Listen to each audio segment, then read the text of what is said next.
against you. You didn't know how beautiful he was. Hey!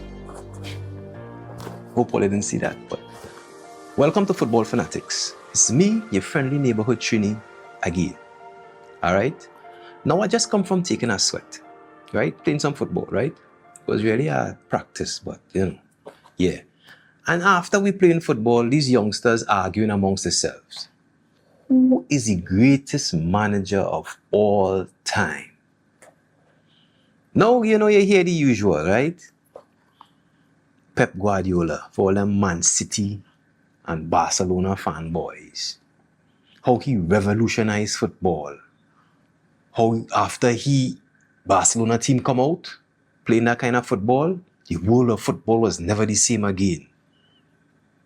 Man, you hear the usual, Jose Mourinho, Carlo Ancelotti, yada, some people say Alex Ferguson, and wherever.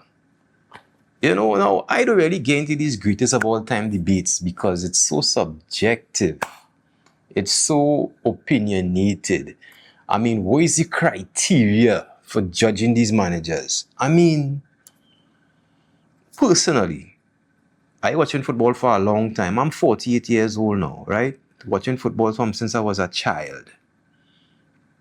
I don't see anything revolutionary or please tell me what it is Pep Guardiola pioneer that changed the world of football and it's no longer the same and all these kind of words they was using.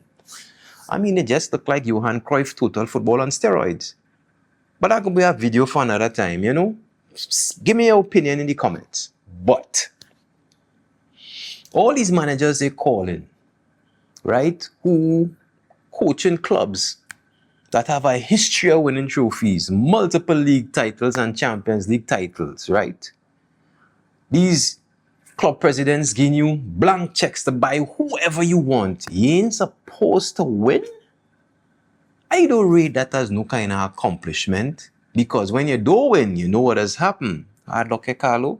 I was rooting for you, but you know how Florentino is.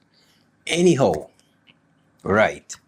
So, for me, the criteria for great manager is if you could do great things with very little, right? Don't call all these super clubs managers and for me, personally, that don't make you great. I'm going to give you 3 names. 3 names. And if these 3 names don't ring a bell, all your so-called football fanatics need to go and do all your homework and study these men and see how much they were able to accomplish with very little. Hardly any star players. Some of them didn't have none at all. First one, Bora Milutinovic. Your name do sound familiar? But let me tell you about Bora. Bora Milutinovic is a Serbian manager whose moniker as Miracle Worker is well deserved. The last man to get Mexico to the quarterfinals of a World Cup.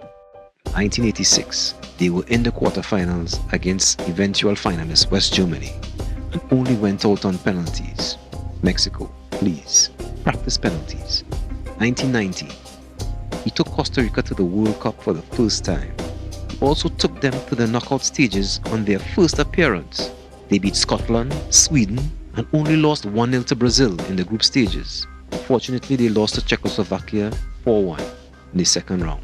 But not bad for World Cup debutants. 1994, he managed host country USA, also taking them to the second round for the first time in a long time and only losing 1-0 to eventual champions Brazil.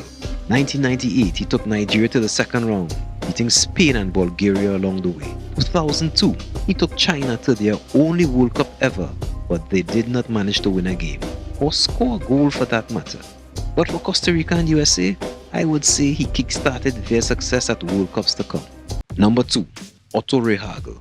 What he did with Greece in 2004 is mind-blowing. He took a country that never won anything, a true underdog, guided them to the European Championship title. They drew with Spain, knocked out defending champions France, beat the highly favoured Czech Republic, and defeated Cristiano Ronaldo's Portugal, not once, but twice, in the group opener and the final itself. All this without any notable star players.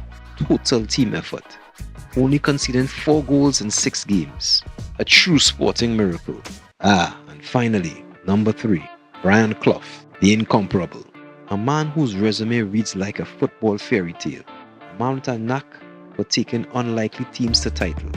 Along with his assistant Peter Taylor, Clough was able to get Derby County promoted out of the 2nd Division in 1970 to the 1st Division, and by 1972 had them winning the 1st Division ahead of the likes of Liverpool, Leeds United and Manchester City. In case you were wondering, the 1st Division was the Premier League back in those days. But it was at Nottingham Forest that Clough made his biggest mark in football. After getting them promoted out of the 2nd Division in 1977, he won the 1st Division in 1978. And if that wasn't enough, he went on to win back-to-back European Cups in 1979 and 1980. The European Cup is what they call the Champions League back then. Not to mention, he did all this with an ego and personality that would make Jose Mourinho look like a choir boy. Some of his comments are the stuff of legend. Okay folks, there you have it. My top 3 managers I think are worth mentioning in anybody's greatest of all time managers when it comes to football. You might agree with me, might disagree with me. Let me know in the comments. Let me know who are your 3 managers who you think are worth mentioning in the greatest of all time football managers. Alright? I know this information probably wasn't new to a lot of people, but I know for some youngsters, they learned something. So you're welcome. So that is it from me today. I'm going on hold afresh. I need to hold afresh. Go on hold afresh, eat something, watch some football on TV till I fall asleep. Yeah? Gold Cup, FIFA Club World Cup. Let me know while you're back in for those 2 competitions, please. And as usual, keep loving football, and I'm out.